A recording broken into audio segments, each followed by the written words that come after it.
Internet पर कई डरावनी कहानियां आती जाती रहती हैं, है ना? पर आज हम एक ऐसी छोटी सी कहानी की बात करेंगे जो वायरल हो गई।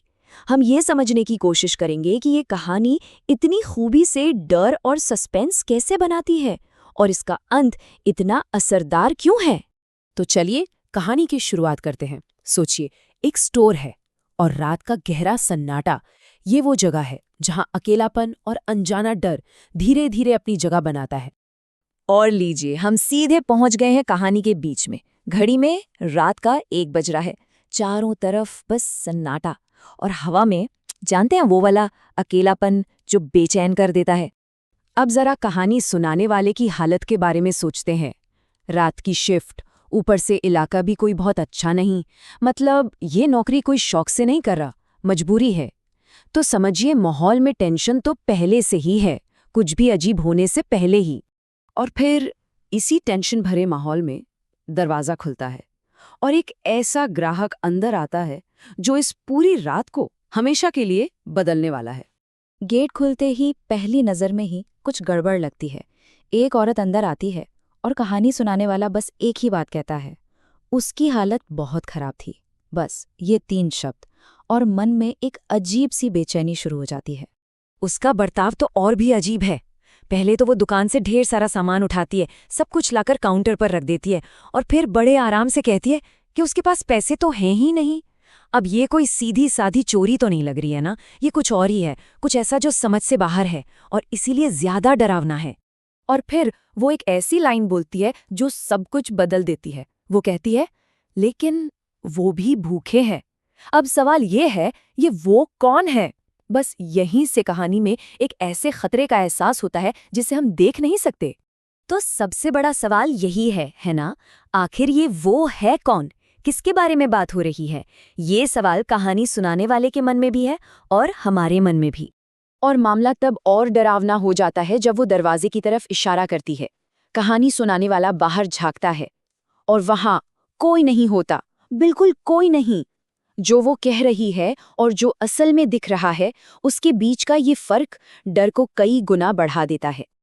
चलिए अब कहानी के उस हिस्से में चलते हैं जहां चीजें अजीब से सीधी सीधी खौफनाक हो जाती हैं। और फिर अचानक कहानी एक ऐसा मोड़ लेती है जिसके बारे में किसी ने सोचा भी नहीं था।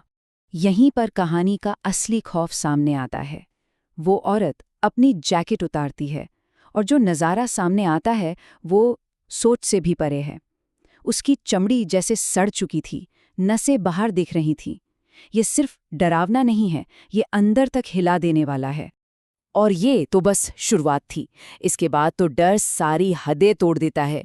वो औरत खुद को बुरी तरह नोचने लगती है, अपनी चमड़ी का एक टुकड़ा नोचकर उसे अपने मुंह में रख लेती है। सोचकर देखिए, उस पल में डर और घिन का कैसा मिला जुला एहसास हुआ होगा।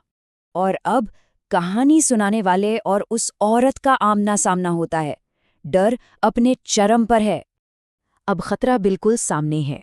वो औरत धीरे धीरे काउंटर की तरफ बढ़ने लगती है, जहां हमारा कहानी सुनाने वाला खड़ा है।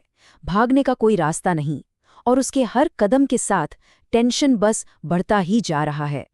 और फिर वो अपनी आखिरी और सबसे डरावनी बात कहती है, अगर मैं उन्हें खिलाऊंगी तो वो अंदर आ जाएंगे।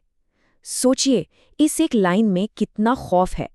वो लोग जो बाहर हैं वो अब अंदर आने वाले हैं। और ठीक उसी पल, जब लगता है कि बस अब कुछ बहुत ही बुरा होने वाला है, अचानक बाहर से एक आवाज आती है, पुलिस के सायरन की आवाज। वो आवाज उस खौफनाक सन्नाटे को चीर देती है। तो चलिए अब कहानी के अंत की तरफ बढ़ते हैं, और उस एक जानकारी की तरफ जो इस पूरी कहानी का मतलब ही बदल कर रख देगी। और यहाँ कहानी का सबसे बड़ा खुलासा होता है। पुलिस उसे पकड़ लेती है। बाद में पता चलता है कि वो औरत कोई भूत प्रेत नहीं थी, बल्कि एक इंसान थी जो एक बहुत ही गंभीर मानसिक बीमारी से जूझ रही थी। डर की वजह कोई सुपरनैचुरल शक्ति नहीं, बल्कि एक दुखद इंसानी हकीकत थी। और देखिए, यही इस कहानी की सबसे बड़ी खूबी है। जो चीज़ हमें एक भूखे भूत की डरावनी कहानी लग रही थी, वो असल में एक इंसान की एक बहुत बड़ी ट्रेजेडी थी। अब वो सुपरनैचुरल डर नहीं रहा, उसकी जगह एक दूसरे ज्यादा असली डर ने ले ली है। तो आखिर में ये कहानी हमारे लिए एक बहुत बड़ा सवाल छोड़ जाती है।